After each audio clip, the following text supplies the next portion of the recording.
Les Templiers, pour vous, c'est quoi? Pour vous, c'est la fin d'année, c'est l'aboutissement d'une année, ou bien ça fait partie d'autre chose encore? Alors en ce qui me concerne, non, les Templiers c'est plutôt, c'est pas une fin d'année. J'ai tout le temps du mal à commencer mes saisons, à passer les hivers finalement avec parfois des blessures. Souvent, en tout cas, je commence mes saisons un peu plus tard que les autres. Et donc les Templiers, ça s'inscrit dans un objectif à part entière et non pas comme une dernière course avant la fin de l'année.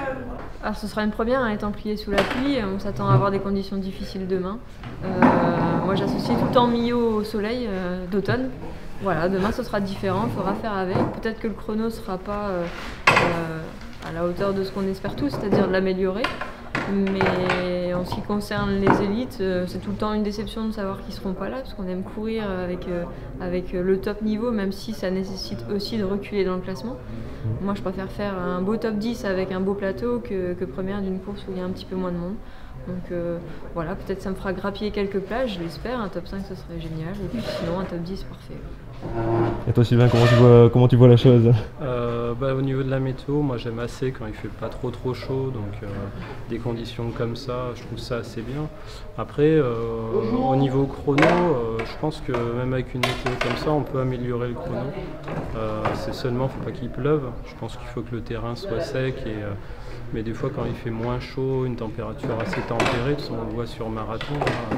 Les meilleurs chronos, souvent, c'est pas comme au championnat du monde à Doha où il fait 40 degrés, hein, c'est quand il fait plus 10-15 degrés, et puis avec un ciel couvert. Donc je pense que devant, ça peut, si quelqu'un est dans un très grand jour, peut-être améliorer un tout petit peu le chrono. Hein.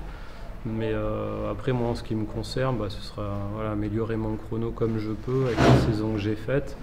Essayer d'améliorer la place, c'est sûr qu'il manque, il manque quand même pas mal de monde sur cette édition, donc les Templiers c'est toujours synonyme de course de haut niveau, hein, où il y a un très gros plateau, donc il manque pas mal de spécialistes de la distance, c'est un peu dommage, mais bon après je comprends aussi que chacun a envie de faire des objectifs différents aussi, donc voilà, on va essayer de faire la meilleure course possible demain. Et votre avis d'ailleurs sur les athlètes nordiques, vous en croisez beaucoup d'habitude ou pas? Dans les différentes courses que vous faites On connaît bien Mimi Kotka, Mimi Forsberg, mais après... Après tout ce qui est... après moi c'est vrai qu'à part ici, je les ai très rarement croisés. Sur les gros événements comme l'UTMB ou le marathon du Mont Blanc, tout ça, je les ai jamais trop vus. Donc le championnat du monde, je crois au Portugal, j'ai fait 3e, ils étaient là-bas. Enfin, il y avait un ou deux coureurs qui sont ici, qui étaient là-bas aussi. Mais sinon, on n'a pas trop l'habitude de les croiser. Mais quand ils viennent ici, généralement, ils font des très belles courses, donc il faudra compter sur eux. Pour augmenter la cadence au départ, là.